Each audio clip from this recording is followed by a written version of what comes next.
Il n'y a pas de bonne performance sportive sans carburant. Les glucides sont le carburant des efforts intenses puisqu'ils sont préférablement utilisés par le corps. L'amélioration des performances sportives avec la consommation de boissons énergétiques a largement été démontrée par les études scientifiques. Cependant, si aujourd'hui vous souhaitez optimiser vos apports nutritionnels, il vous sera très difficile de savoir quelle boisson sera la plus adaptée parmi les centaines de références qui existent. Hey, salut les sportifs, dans cette vidéo je vais vous donner 5 conseils pour que vous puissiez choisir votre boisson de l'effort.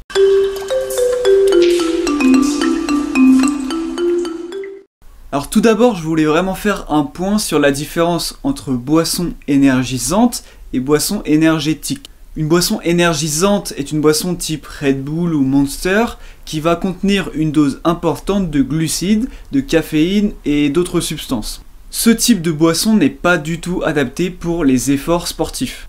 Pourtant, d'après une étude de l'IRBMS, 25% des sportifs consomment cette boisson durant l'effort. Si vous souhaitez savoir pourquoi ce type de boisson n'est pas adapté à l'effort, je vous invite à regarder une vidéo que j'ai déjà faite sur ma chaîne qui est spécifiquement dédiée. Contrairement à la boisson énergisante, une boisson énergétique, elle va apporter tous les nutriments pour compenser les pertes dues à l'effort. Donc ces pertes, ça va être essentiellement de l'eau, des glucides, des vitamines et des minéraux. Donc lorsque vous allez pratiquer une activité sportive, consommez une boisson énergétique et non une boisson énergisante.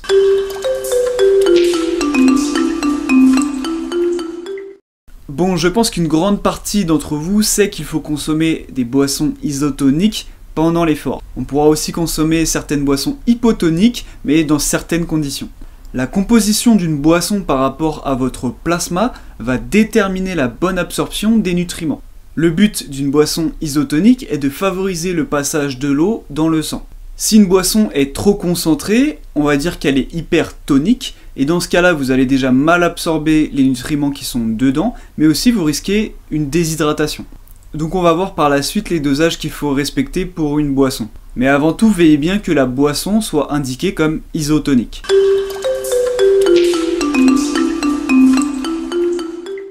Cela paraît anodin, mais le goût du sucre peut rapidement dégoûter pendant un effort. Choisir un goût agréable va être essentiel puisque si le goût du sucre vous dégoûte, vous n'allez plus consommer la boisson. La fraîcheur de la boisson va aussi être déterminante. Il faut donc que votre boisson ait un goût agréable et soit rafraîchissante. De cette manière, vous allez augmenter le taux de réhydratation volontaire et ainsi éviter la déshydratation.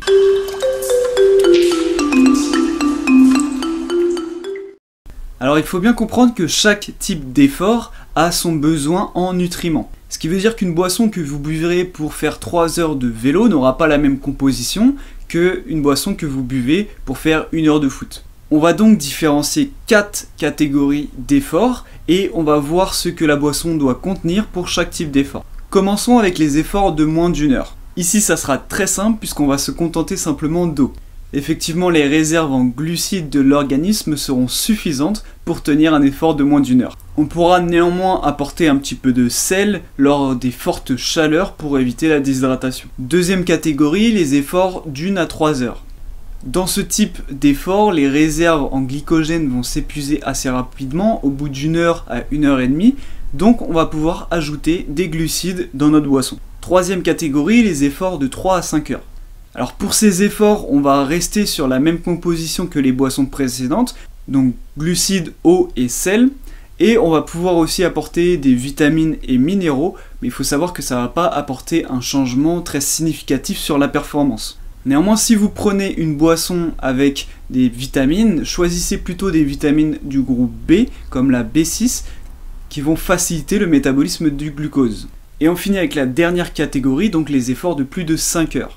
Donc dans cette boisson, on va garder ce qui était précédemment, donc l'eau, les glucides, le sel, les vitamines et minéraux, et on va ajouter en plus les protéines et du potassium. Les protéines vont être importantes car à partir de 5 heures d'effort, on commence à oxyder nos acides aminés, et le potassium va être très important pour l'équilibre sodium-potassium et éviter tout trouble digestif.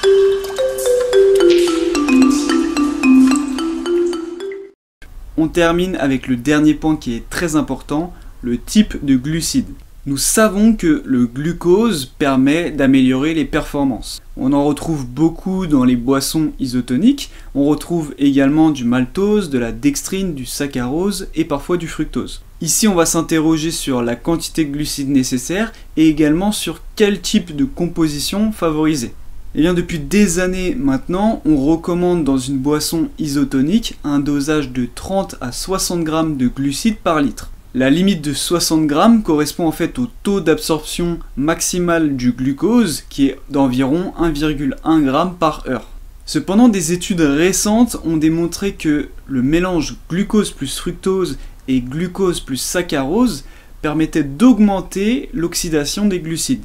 Ce qui signifie qu'avec ces mélanges, on pourrait fournir plus d'énergie, donc plus de carburant au corps et ainsi préserver nos réserves endogènes plus longtemps. Cela serait possible grâce au fructose qui utilise des récepteurs pour son absorption différents de celui du glucose. Donc avec cette combinaison, on n'arriverait pas à saturation de l'absorption du glucose et on pourrait potentiellement dépasser la limite de 60 g de glucides par heure. Néanmoins, je vous conseille d'y aller progressivement et de rester sur cette base de 30 à 60 g de glucides par litre, mais de favoriser un mélange glucose-fructose ou glucose-saccharose. Il faut savoir également que ces combinaisons ont aussi permis de voir une diminution de l'apparition des troubles digestifs pendant l'effort. Donc vous l'aurez compris, dans votre boisson, favorisez 30 à 60 g de glucides par litre et favorisez une combinaison glucose-fructose ou glucose-saccharose. Voilà, j'espère que ces conseils vous aideront à choisir une bonne boisson de l'effort. Si vous avez des questions, n'hésitez pas à les poser en commentaire et je vous dis peace.